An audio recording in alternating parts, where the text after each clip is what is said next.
nuestro primer invitado en el día de hoy aquí en el primer Biocafé con nuestro compañero Gabriel Moreno. Es el presidente de la Asociación para la Conservación y el Estudio del Lobo Ibérico, Ignacio Martínez. Buenos días. Hola, buenos días. Estamos aquí con Gabriel para conocer un poco más otra visión también sobre la gestión de esta especie, incluida en el Lespre, algo de lo cual creo vosotros sois partidarios precisamente, y todo lo contrario de una de las últimas posiciones que ha adquirido el Gobierno de Cantabria, que es la de solicitar precisamente al Ministerio la posibilidad de realizar extracciones de ejemplares. Bueno, efectivamente, nosotros no solo fuimos o somos partidarios, sino que fuimos los promotores de la iniciativa, es decir, obligamos al Ministerio a incluir el lobo en el listado, pero no solo eso, sino que mantenemos y estamos peleando por ello.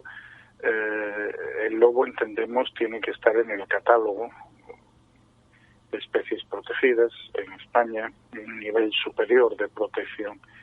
Y efectivamente, tal y como supone en estos momentos la inclusión en el listado, cuestión que estamos también discutiendo en tribunales, lo que hay que comentar como iniciativa, como novedad, es que el Gobierno de Cantabria, dice la prensa, que ha solicitado ya las primeras autorizaciones excepcionales para matar lobos en Cantabria, lo cual entendemos que es una vez más un brindis a la galería desde ese gobierno, desde esa consejería tan altisonante, porque no ha lugar. Sencillamente las condiciones de las excepciones ni se cumplieron, ni se cumplen, ni se van a cumplir en España, como incluso medios gubernamentales de las comunidades autónomas nos reconocen, ¿no? Uh-huh.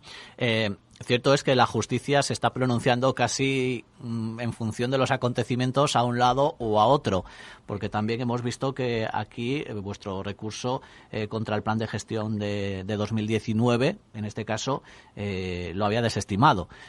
Creo que aquí, por lo que veo, incluso hasta la justicia tiene dificultades para entender cuál es el camino, no digo correcto, pero sí cuál es la gestión más eficiente, ¿no? Para lograr, supongo, lo que todo el mundo pretende, que es ese equilibrio y esa convivencia, ¿no?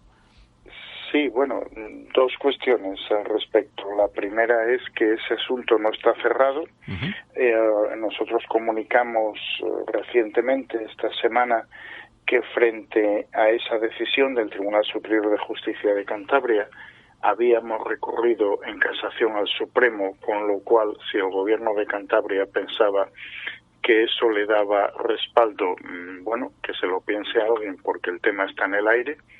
Es decir, el plan de Cantabria de gestión del lobo, mal llamada gestión del lobo, del año 19, no es firme y seguimos discutiéndolo en los tribunales, pero con independencia de que sigamos discutiendo esto en los tribunales, lo que tenemos que decir en concreto es que, insisto, no hay posibilidad real porque las excepciones no se cumplen. Las condiciones en las que estamos ahora todos obligados a proteger al lobo, no hay posibilidad de cumplirlas, con lo cual, más que nada, entendemos que esta es una llamada de atención a posibles votantes, un intento por contentar a todo el mundo, que no va a ir a ningún lado, porque en realidad cuando estamos hablando de coexistencia, aquí todo el mundo interpreta esto de cualquier manera y desde nuestro punto de vista, modesto o no, hablar de coexistencia no es discutir cuántos lobos se matan.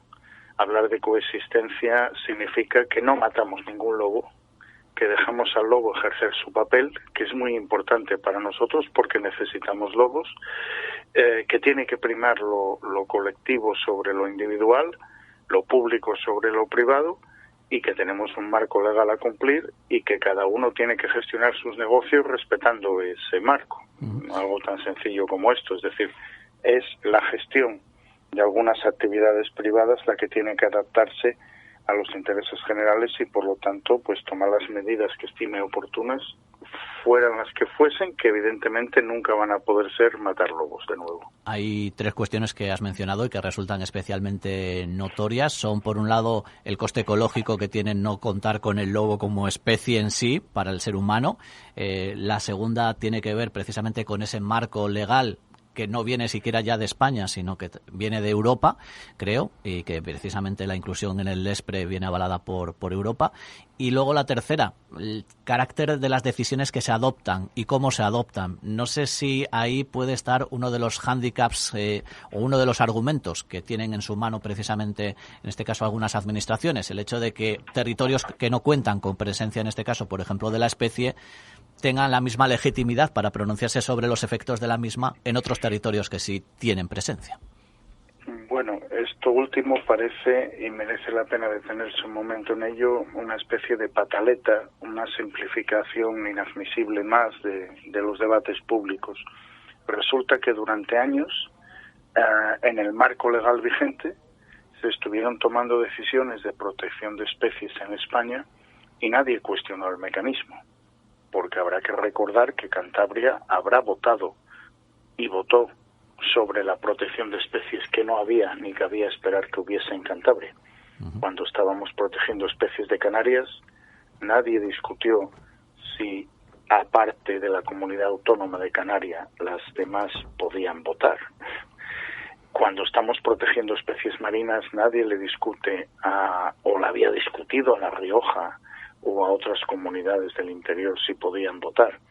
Eso es pensar de manera necia, improcedente, inadmisible, que el lobo es de alguien. Entonces aquí hay gente en ciertas comunidades autónomas, y particularmente es beligerante el gobierno de Cantabria con este ilustre consejero que anda por aquí pululando, que el lobo es suyo, pero es que el lobo no es suyo, el lobo es de todos los españoles, porque lo dice nuestra Constitución y nuestro marco legal y porque estamos en Europa. Entonces, como el lobo es de todos, no podemos echar las cuentas de Cantabria y decir que el lobo en Cantabria es de los de Cantabria. El lobo tiene una única población en España, en varias comunidades autónomas, no solo en Cantabria, y ya está bien de contar las cosas de manera que no se ajusta a la realidad, ¿no? Uh-huh. Las decisiones las tomamos entre todos y sobre lo que es el común, en el marco legal. Y bueno, salvo que alguien pretenda cambiar el marco constitucional, y entonces que lo diga, lo mejor que hacía el señor Blanco era contenerse con esas diatribas que solo hacen pues envenenar un debate y trasladar el foco del mismo, ¿no? Ahí... Es decir, los territorios no son los dueños de los lobos y el marco legal es el que es, está muy claro. El lobo es especie de interés comunitario desde hace mucho tiempo, le pese lo que le pese, y desde luego el lobo nos beneficia radicalmente incluso en lo económico. No es solo una cuestión biológica, eso tiene una traslación económica. Entonces, bueno, en fin, veámoslo de una manera razonable, no sigamos contando que vivimos en el mundo de Caperucita Roja. Hay dos cuestiones más de las que sí me gustaría tener conocimiento de causa, y hablar con un experto en la materia creo que nos propicia precisamente ese contexto. Tiene que ver con situaciones que sí que he visto se dan en otros territorios en los que también hay presencia del lobo, como es el caso de Asturias, creo, sin ir más lejos.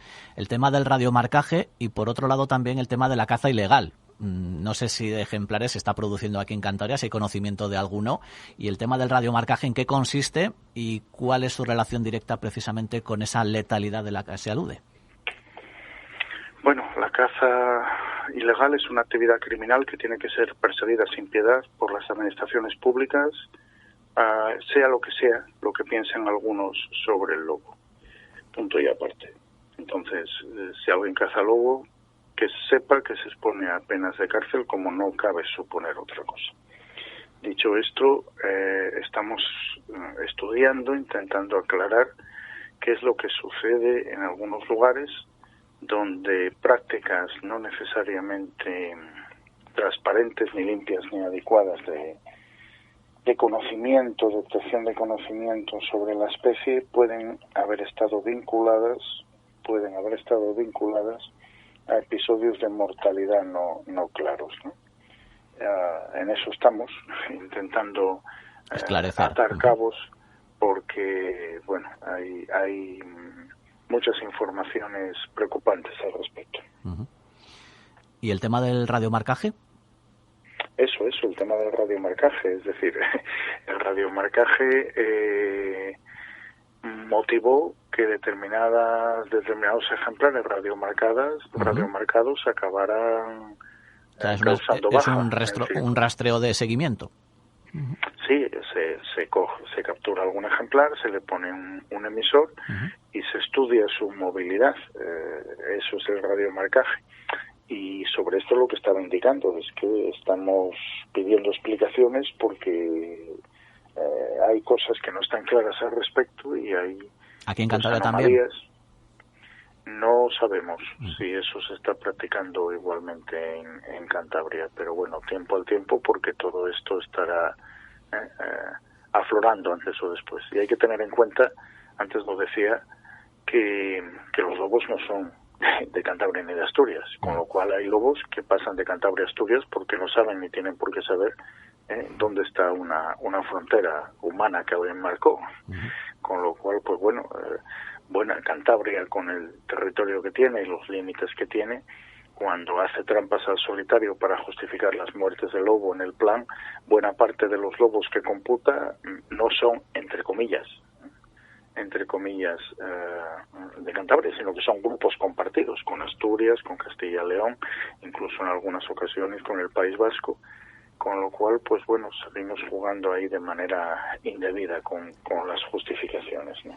Pues estaremos muy pendientes de cómo siguen avanzando todos estos temas, algunos de ellos incluso en tribunales, como hemos podido comprobar. Ignacio, muchísimas gracias por acompañarnos en el día de hoy.